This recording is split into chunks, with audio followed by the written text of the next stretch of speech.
नमस्कार दोस्तों। चलिए आज हम एक बिहार की लोक कथा सुनते हैं। इस कथा का नाम है शोपन वृक्ष। एक राजा था, उसकी दो रानियां थीं। बड़ी रानी का एक और छोटी रानी के 3 पुत्र थे। राजा अपने चारों पुत्रों को बहुत मानता था, लेकिन बड़ी रानी का पुत्र अपने तीनों भाइयों की अपेक्षा अधिक सीधा, ईमानदार और सच्चे स्वभाव का था। इसलिए उसके प्रति राजा का स्नेह कुछ विशेष था। तीनों भाई इसी कारण उससे ईर्ष्या करते थे। एक रात राजा ने एक अद्भुत स्वप्न देखा। स्वप्न में उसने एक पेड़ को विचित्र ढंग से उगते, बढ़ते और बड़े पेड़ का आकार लेते देखा। पेड़ की जड़ और उसका तना चांदी के थे, सारी शाखाएं सोने की थी, सारे पत्ते हीरे से जड़े थे और फलों की जगह मोतियों के गुच्छे लटक रहे थे। पेड़ पर एक सुंदर तोता बैठा था। तोता जब प्रसन्न होता तो पेड़ खिलखिला रहता था। तोते के उदास होते ही पेड़ भी मुरझा जाता था। राजा को उस पेड़ ने कुछ इस तरह से आकृष्ट कर लिया कि अगले दिन प्रातः उसने अपने चारों पुत्रों को बुलाया और उस अद्भुत लुभावने वृक्ष के विषय में बताते हुए कहा, तुम में से जो राजकुमार वैसा वृक्ष ला सकेगा उसे मैं अपना उत्तराधिकारी बनाऊंगा। इस काम के लिए उसने राजकुमारों को 2 वर्ष का समय दिया।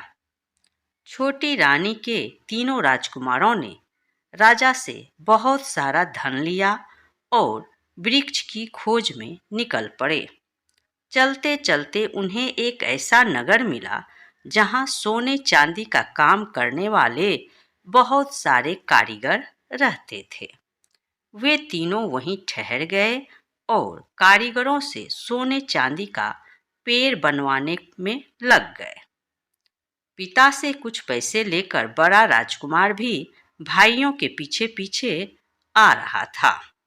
तीनों राजकुमारों ने मौका देखा, उसे कुएं में ढकेल दिया। संयोगवश एक चरवाहा पानी पीने के लिए वहां रुका। उसने कुएं में रस्सी डालकर राजकुमार को निकाला। राजकुमार ने उसका धन्यवाद किया और अपने भाइयों की करतूत बताई। उसने अपने पिता के विचित्र स्वप्न के विषय में भी बताया। चरवाहे को राजकुमार से सहानुभूति हो रही थी। उसने बताया, यहाँ से कुछ दूर आगे एक जंगल है, वहां एक साधु 6 महीने से समाधि में लीन हैं। उनकी समाधि अब टूटने वाली है। तुम उसके पास जाओ, शायद वे पेड़ के विषय में कुछ बता सके। कई दिनों तक चलने के बाद राजकुमार जंगल में साधु के पास पहुंचा। बहुत दिनों से समाधि में लीन रहने के कारण उनके चारों ओर घास फूस का जंगल बन गया था। राजकुमार ने चारों ओर साफ सफाई की और प्रतीक्षा करने लगा। साधु की समाधि टूटी। वे राजकुमार की सेवा से बहुत प्रसन्न हुए और उसे एक वरदान मांगने को कहा। राजकुमार ने सोने चांदी वाले वृक्ष की मांग कर दी। साधु लज्जित हो उठे, बोले, यह तो मेरे बस में नहीं है। आगे तुम्हारे जंगल में मेरे गुरु हैं, वे शायद तुम्हारी सहायता करें। राजकुमार लंबी यात्रा के बाद दूसरे साधु के पास पहुंचा। वे 1 साल तक सोते थे। राजकुमार उनकी सेवा करता रहा। जागने पर साधु ने प्रसन्न होकर वरदान मांगने के लिए कहा। राजकुमार ने उसने भी वही वृक्ष मांगा, लेकिन इन साधु महाराज ने भी खेदपूर्वक अपनी असमर्थता जताई। राजकुमार उदास हो गया। साधु ने उसे ढाढ़स देते हुए कहा, आगे जंगल में मेरे गुरु हैं, उनमें दैवी शक्ति है, वे अवश्य तुम्हारी मदद करेंगे, तुम उनके पास चले जाओ। राजकुमार आगे बढ़ा। घनघोर जंगल में भटकते भटकते अंततः उसे तीसरे साधु महाराज भी मिल गए। वे भी राजकुमार की मनोकामना पूरी नहीं कर पाए, लेकिन उन्होंने उसे तरकीब बताई। सामने के मंदिर की तरफ इशारा करते हुए उन्होंने कहा, उस मंदिर के देवता की पूजा करो, देवता प्रसन्न होकर तुम्हें एक मणि देंगे। वह मणि तुम्हें पाताल लोक ले जाएगी।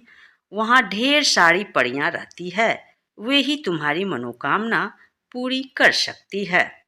राजकुमार ने वैसा ही किया और उसे मणि मिल गई। मणि के सहारे वह पाताल लोक पहुंच गया। देवता की मणि देखते ही प्रहरियों ने द्वार खोल दिए। उस दिव्य लोक में कई परियां थी, जिनके अलग अलग महल थे। पहला महल चांदी परी का था। वहां सब कुछ चांदी का बना था। एक कमरे में चांदी परी सिंहासन पर बैठी थी। उसने राजकुमार का स्वागत किया और बोली, मैं तुम्हारी ही प्रतीक्षा कर रही थी। राजकुमार ने आश्चर्य से कहा, मैं तो अपने पिता की इच्छा पूरी करने के लिए यहाँ तक आया हूँ। तुम्हें तो मैं जानता भी नहीं।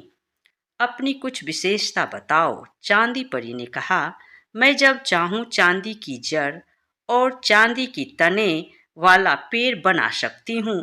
उसने पलक झपकते ही वैसा ही पेड़ बनाकर दिखा दिया।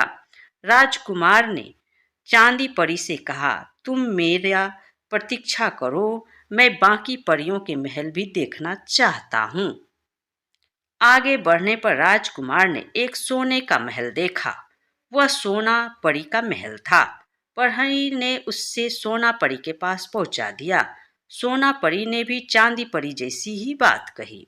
उसका विशेष गुण यह था कि जब चांदी परी पेड़ की जड़ और तना बना लेती है, तब सोना परी उसे सोने की डालियां से सजा देती है। राजकुमार के विस्मय का ठिकाना नहीं रहा।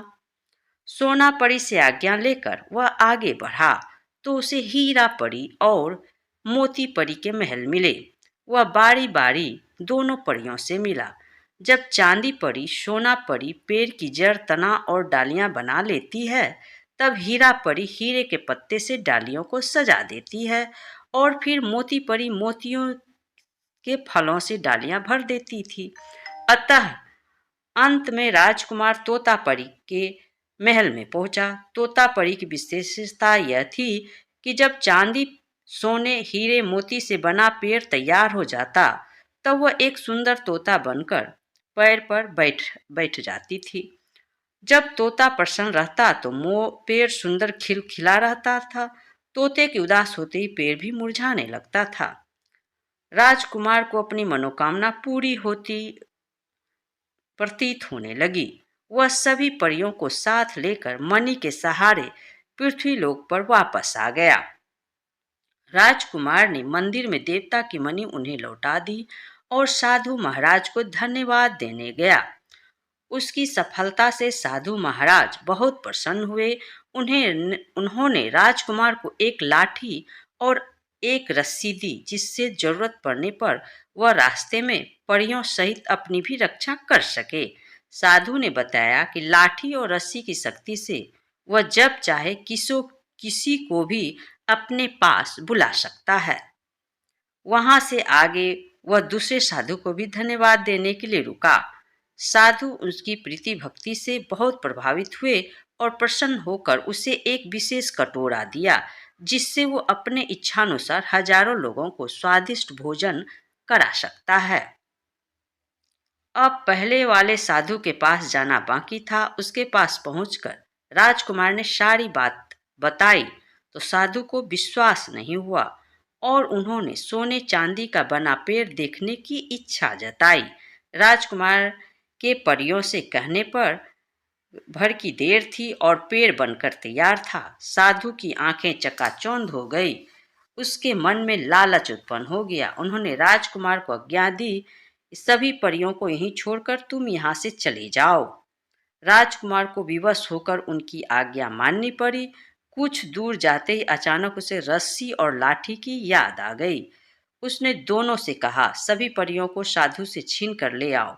कुछ ही पल में सभी परियां राजकुमार के सामने थी। राजा ने वृक्ष लाने के लिए राजकुमारों को 2 वर्ष का समय दिया था। वह समय भी जल्दी ही पूरा होने वाला था। राजकुमार जल्दी जल्दी आगे बढ़ा। संयोगवश रास्ते में उसे उसके तीनों भाई मिल गए। वे सोने चांदी का पेड़ बनवाकर राजमहल को वापस लौट रहे थे। उन्होंने चालाकी से राजकुमार से सारी बातें जान ली। उनकी नीयत फिर खराब हो गई। चलते चलते उन्हें रास्ते में वही कुआं मिला। उन्होंने धोखे से राजकुमार को उसमें धकेल दिया और परियों के साथ राजमहल में वापस आ गए।